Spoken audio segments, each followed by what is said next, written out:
President Bola Tinubu on Tuesday hosted closed-door meetings with the Minister of the Federal Capital Territory, Nyesom Wike, and River State Governor Siminalayi Fubara, alongside a delegation of Ogoni leaders at the presidential villa in Abuja. Don't forget as well, the Chief of Staff was there. NSA, National Security Advisor, Nuhu Ribadu was also there. Although the agenda of the meeting was not made public at first, but it may not be unconnected to the Ogoni cleanup like we've seen in that package.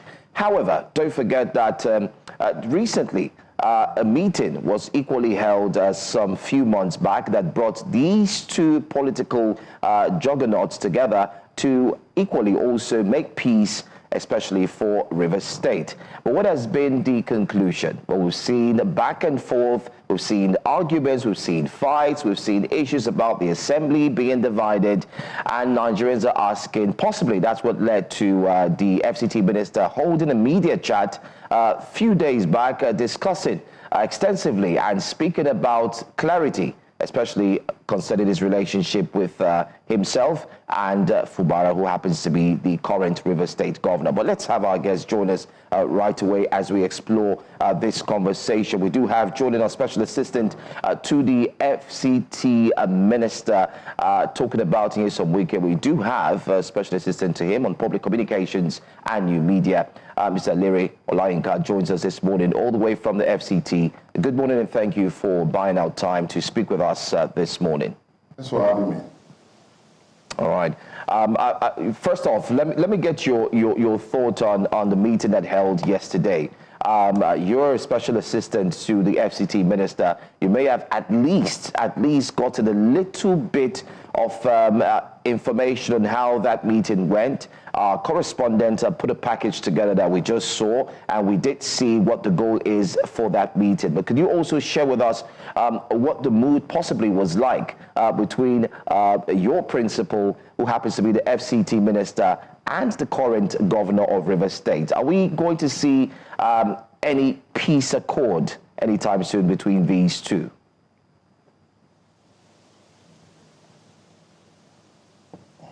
Well, the meeting of yesterday was strictly on Ogoni issue. It was not issue of FCT. It was not issue of River State government. It was not issue of River State politics. It was also not issue of what was happening. The issue between political family of the FCT Minister, Nyesom Wike, and the other people who betrayed the family and went their way. It has something to do with that. So it is not within my purview to begin to talk about Ogoni cleanup, Ogoni issue and all that. So it is strictly on Ogoni. I'm just asking. We know it's strictly on Ogoni. I'm just saying, being the SA, did you get any feedback in terms of the relationship between FCT Minister and, of course, the River State Governor? What do you think? My question simply was, do you think there's going to be any, of course, peace in sight between these two?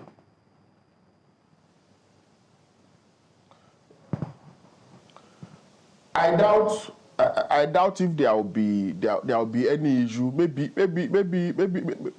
the peace we are talking about will begin to witness when the Supreme Court adjudicates on all the issues. And I've said this at informal fora, talking to friends and all that. The issue in Rivers is beyond the FCT Minister, Nyesom Wike. It's beyond him. It is about Nigeria. It is about sustenance of democracy. If we are going to sustain democracy, we need to take individual out of issues. We need to take it out of issues. So it's not about two people. It is about somebody choosing to disobey, choosing to work at variance against the laws of the country. It's about somebody choosing to function as the governor, as the House of Assembly, and probably as the judiciary. You don't run democracy like that. For instance, you don't run democracy with 3 members in the House of Assembly. It is illegal. Not even when courts of competent jurisdiction they've made pronouncement saying that this thing is wrong. You cannot run House of Assembly with three members. House of Assembly of 32 members, you cannot run with 3. So the courts have the court rule, and the governor of Rivers State choose to disobey the court. This is not about Wike, it's not about anybody. It's about a governor disobeying the court, clearly, flagrantly. So I don't want to also begin that's why I've been telling people, don't let us continue to reduce this to Wike Fubara. What about pronouncement made by Justice Kolawole? What about the pronouncement made by the appeal court saying that the budget of 2024 that was presented to 3 members of the House of Assembly was illegal? Nullifying that budget and saying that 3 members cannot sit, accept budget from the governor and pass the budget. The constitution is clear as to members of House of Assembly that can pass budget. 2/3 of 32, to my mind, will not be 3. The constitution of Nigeria is clear as to number of House of Assembly members that can sit. 1/3. 1/3 of Rivers House of Assembly member, 1/3 of Rivers House of Assembly, to my mind, will not be 3. So we should, like so we have been saying, we should stop ridiculing democracy by reducing this issue to Wike Fubara. It is not Wike Fubara. Yeah, but Mr. It is about a governor running the state like a fiefdom. Simple. Yeah, Mr. Olayinka, Yes. Just for clarity, you're saying it has nothing to do with, or we shouldn't make it a Wike Fubara, conversation. Are you then implying that Nyesom Wike, the FCT Minister, has had no, role or no, business at all in the River State political crisis that has existed since, pretty much since Sim Fubara got into office? Are you saying that Nyesom Wike played no part in any of it, has no business in any of this crisis, and his name should not even come up at all? Is that what you're implying here? Why will Wike not have a role? Who made Fubara governor from being government house cashier? Who made him governor? Wike made him governor from being government house, a mere government house cashier. So Wike will have a role to play, and he's playing a role. We are not disputing that. We are not dismissing that. What we are saying is that even that Wike is playing role, should we also petition the Constitution of Nigeria? Should we also throw away pronouncement of the courts? That's what I'm saying, it's not about Wike. Now, you are saying that House of Assembly members have decamped. Whose power, who can declare seat of House of Assembly vacant? It is the court. It is not the speaker. It is not the governor. It is not anybody. And as of today, as any court declared the seat of those assembly members vacant, the answer is no. Court of Appeal ruled that you cannot present budget to 3 members. The governor is still going ahead. He's on appeal against that judgment. And he's still going ahead presenting budget to 3 members of House of Assembly. Is that about Wike? Is that about Wike? Is that about Wike that the president of Nigeria sat, called leaders of Rivers, and they sat together? The president intervened and said, okay, and they reach a compromise, a conclusion. Do this, and this. Is it the fault of Wike that the governor choose to call the bluff of the president and tell the president, go to hell? Yeah, but Mr. Olayinka, kindly hold on. What I'm trying to point out here is, yes, Nyesom Wike is not the appeal court. Neither, will he be, blamed for Sim Fubara's decisions, even after court rulings. But there's still, a part of the story where it will be said that it is his influence and the role that he has played that has led to the breakdown in the political I mean, in the crisis that we're seeing in River State, the political crisis we're seeing in River State, it is still a large part of what he, what he has done, and his loyalist in River State and whatnot. It's what you're describing now is fast forwarding, to recent court rulings, but we're talking about right from the start, and that even necessitated the president to try to mediate and set up an 8-point agenda or agreement between both of them. I mean, his involvement that even required Mr. President to set up this meeting is what I'm referring to.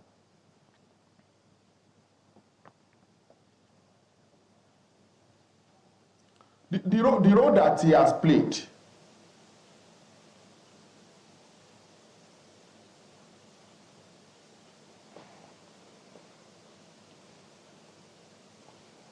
Mr. Olayinka, please go ahead. What? Hello? Yes, kindly go ahead. Yeah, the role that you are saying, you are saying Wike has played. Is it a crime? Is it a crime that he stood and he made Fubara governor? Is it a crime as a leader of that political family, Fubara became governor through that political family? Is it a crime? Is it a crime that some people who are Fubara senior in that political family were made out, became House of Assembly members, senators, rep members? It's not a crime. It's not a crime. If he has done that, courtesy also demands that as the head of that political family, if we have input as to what happens, but as the FCT Minister for Wars come out to Nigeria to say, I am now the governor of Rivers State, he's not the governor. Fubara is the governor. And the governor himself has consistently told Nigeria that he has the red biro in his pocket. He's the one holding the red biro. So the issue is simple. Let Fubara function as governor, play his role, and let the House of Assembly play its own role. But somebody is the governor. Somebody is holding money that should be used by the House of Assembly monthly. Somebody is holding it. It's not releasing it. Somebody is disobeying court judgments, telling the court, you don't matter. Whatever you say does not matter. And Nigerians are saying that it is Wike. It is Wike. Is it Wike that is making Fubara to disobey the courts? Is it Wike? All right. Is it Wike that made Fubara to say, President, you don't matter? Yeah, well, all right, just, a follow-up. I know Johansson was coming in, but just a follow-up, like you've said, he made Fubara governor. He also has, made certain, individuals also get into the House, the National Assembly and, become maybe even ministers.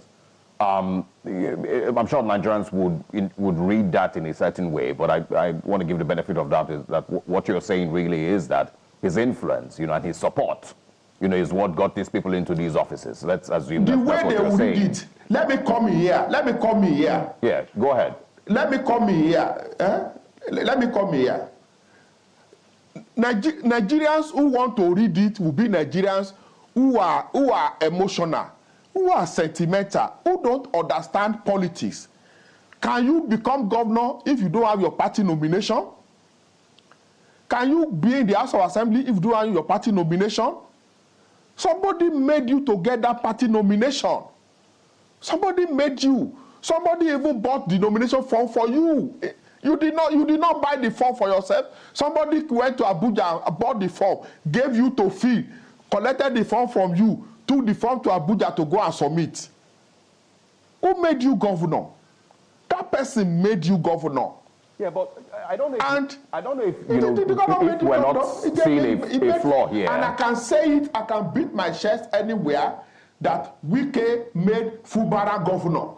Nobody doubts that. Even Fubara cannot do that. What I'm pointing out here is, this is what I'm pointing out. And, now you are, of course, doubling down on Wike made Fubara governor. I mean, yeah, I guess so, but, doesn't that also can't that also be interpreted that the people of Rivers State don't necessarily have the ability to truly choose a person that they want to be governor?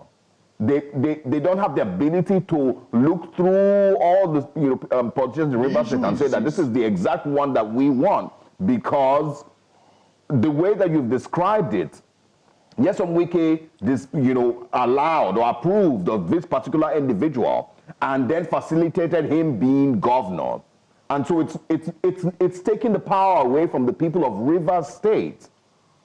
And also, you say, I mean, from what you're saying, shouldn't he have a say in the way that the state is run as the former governor, as the person who made Fubara governor? Shouldn't he have a say?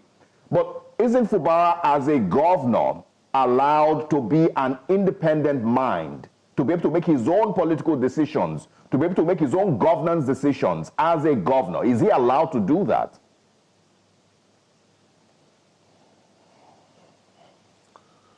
Who is disallowing from doing that? Who is saying he should not do that? He is taking his own decision.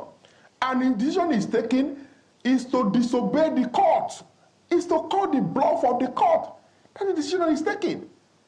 That is what he's doing. And I did not also say that, I did not say that Wike should interfere with governance in Rivers. No. He's not the governor. Fubara is the governor. But what I'm saying is that Wike was the one who took Fubara to Rivers people. How many campaign rally did Fubara address? Did Fubara address any campaign rally?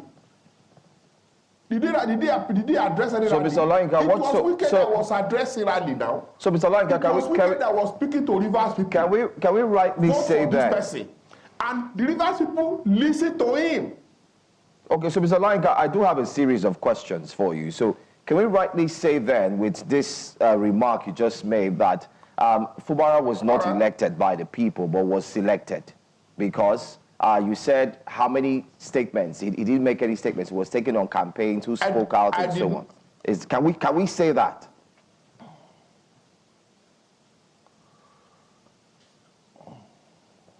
Fubara was elected. Somebody sold Fubara to Rivers people. Somebody told Rivers people, vote for this person. Okay. Somebody took him to Rivers people, addressed Rivers people, begged Rivers people, and Rivers people listened to that person and voted for Fubara. That person who took his time, who used his energy, who used his political connection, political resources, to address Rivers people, to plead with Rivers people, to get Fubara to be elected. That person deserves some level of respect too. Okay. Simple. Okay, fine. We understand that the person deserves a level of respect. One, can we call this a case of Godfatherism? And secondly, can you share with us, what does the FCT Minister really want from Governor Fubara? He has helped him get to where he's gotten to. Let's accept that he has his influence, has been able to put Governor Fubara where he is today.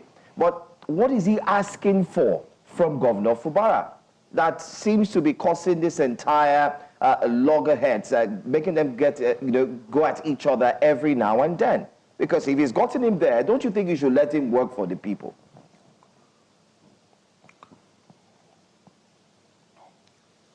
Let me answer your question. Two questions. You mentioned the issue of Godfatherism.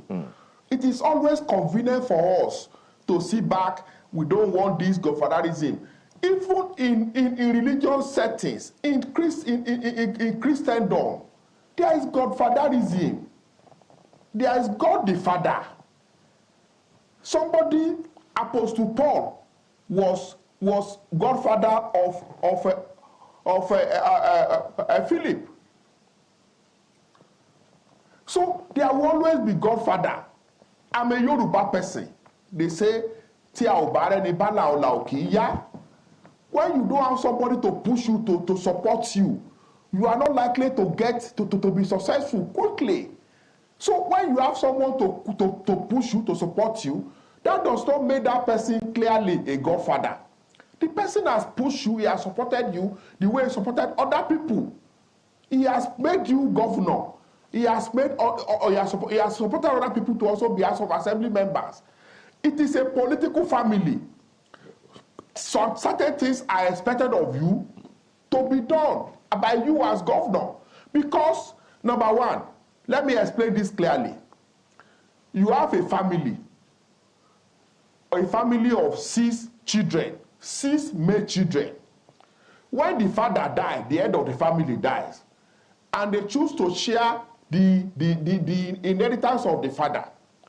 The one that they give the family house, the country home of the father, that does not make that person head or leader of the family. He has, by privilege, Fubara got the biggest part of the meat. It is a privilege.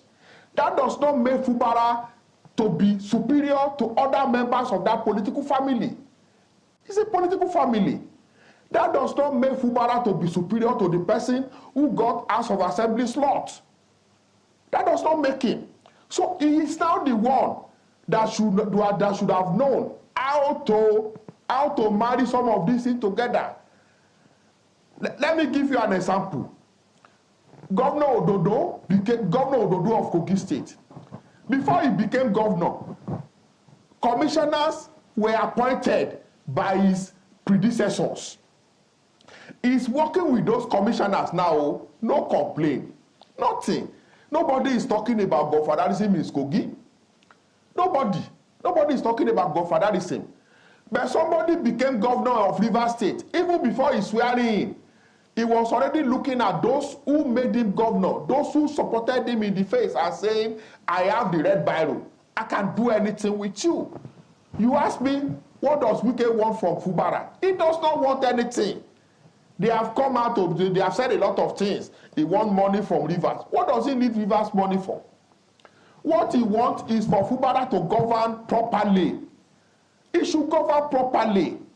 Relate with the House of Assembly. Relate with the stakeholders. Stop bringing people who never wanted him to be governor. They are his friend now. They are the one telling him to go and cut other people's head. Wike does not want anybody anything from Fubara. He wants Rivers to be run properly. He wants rule of law respected. Yeah, but at what point? State, at what point? We make pronouncements, and the governor does another thing. Yeah. At what point did Sim Fubara stop running Rivers properly? That Nyesom Wike decided that it was time to step in. I mean, it seems like it was almost immediately, after he became governor. So at what point, if that is the sole concern of the FCT minister, so at what point did he realize that Sim Fubara is not... At the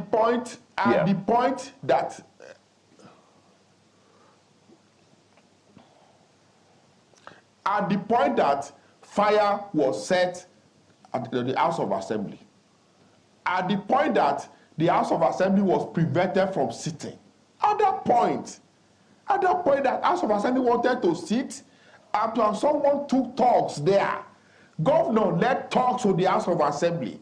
That was the point.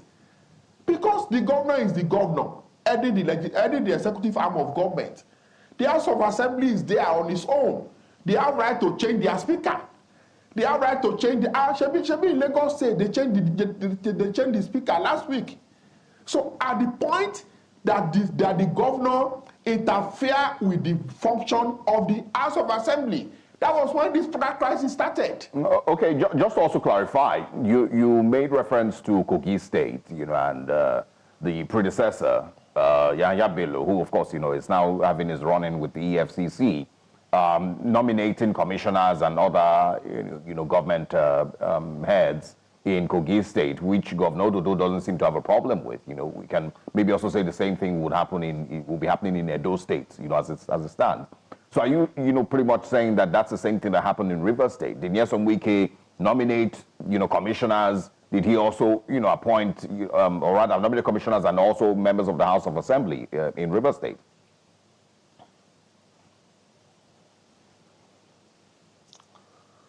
Well, you know that governance is by stakeholders. Positions are allocated.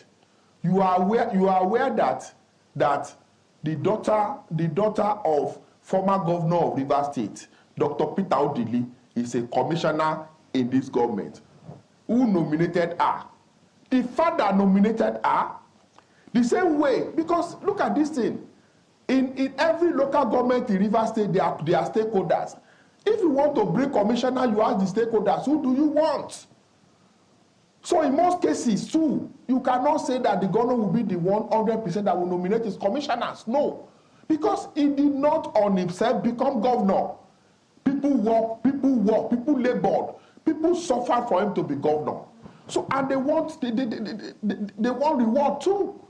So if you are saying that Wike took part in nominating commissioner, I will not say no. And it is his right as stakeholder, as a stakeholder in Rivers State.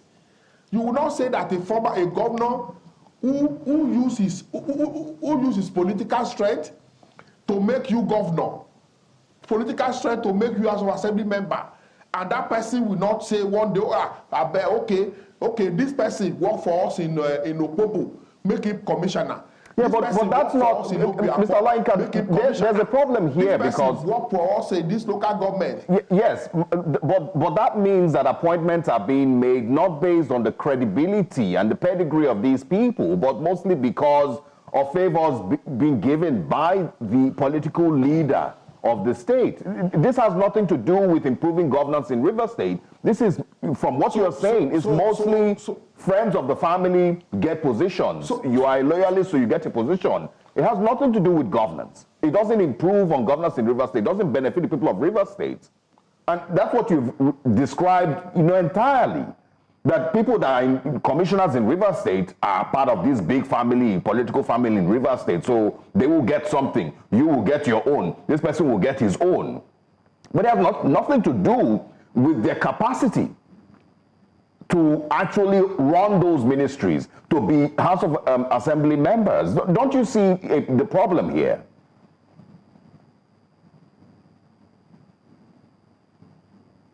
So because you, as a journalist working in a News Central television, if you now choose to take part in politics, contribute to election, you are no longer competent to be commissioner for information.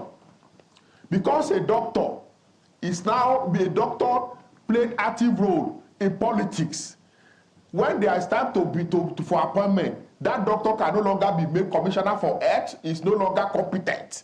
Because I don't understand when people come to tell us they want to bring technocrats that will make government better. When people are running around for election, technocrats will stay in Lagos, in Abuja, drinking tea in their house. When politicians now struggle to win an election finish, you now say they should bring technocrats. If you are technocrat, you want to be part of government, take part in politics. Okay, Mr. Olayinka, I mean, because for elections, and there are professionals in politics too. Mr. Olayinka, I get your point. I think we're going to continue this conversation some other time in order to expand more on this conversation. I'm sure this rift is not ending anytime soon. But finally, just for clarity, we did have a guest join us yesterday from the PDP, a spokesperson, Mr. Demola, and he did talk tough, especially looking at the aspect that he said your superior, who happens to be the FCT Minister, is actually acting as a mole. He's acting as a mole for the APC in the PDP. My question to you, my final question, because we're out of time apparently, is where does Wike stand? Is he a member of the APC or a member of the PDP? I don't mean being a member of the PDP and working for the APC. Where does he stand? Can you clarify this to us finally? Because I know during the media chat, it seems to be a question that he answers in quotes, not too clearly. Wike till this morning, Wike till this morning, till tomorrow is a member of PDP. But I would have loved you to have asked that person. It's my brother, it's my friend too. You will have asked him. He's a supporter of Atiku. You will have asked him the role Atiku played in the election of Lagos in 2003. It was Atiku that frustrated PDP effort to win Lagos in 2003. You should have asked him what Atiku did in 2007. Playing anti-party, contesting as president while still being member of PDP. You should have asked him. You should have asked him who led PDP to lose power in 2015. It was Atiku. The rebellion he led. It was Atiku who led that rebellion. And people are protesting now. People are protesting. They are saying that we can no longer work in this party, and one individual who has been the cause of problem of PDP since 2003 will come and benefit. That is what we are saying. People are protesting. The problem of PDP today is Alhaji Atiku Abubakar. The day you remove him from PDP, PDP will have peace. He has been problem of PDP since 2003. He frustrated PDP effort to win Lagos State 2003. He, alongside Asiwaju Bola Tinubu, formed Action Congress in 2007, even as sitting vice president. He led PDP in 2014. It was the rebellion that he led that pushed PDP out of power. So what are they talking about? Wike. Was it Wike that made Ayu to be adamant and say, I'm not resigning? Was it Wike? All right, Mr. Olayinka. Was it Wike we need to wrap the conversation up here. 2014? Was it Wike? Thank you very much for...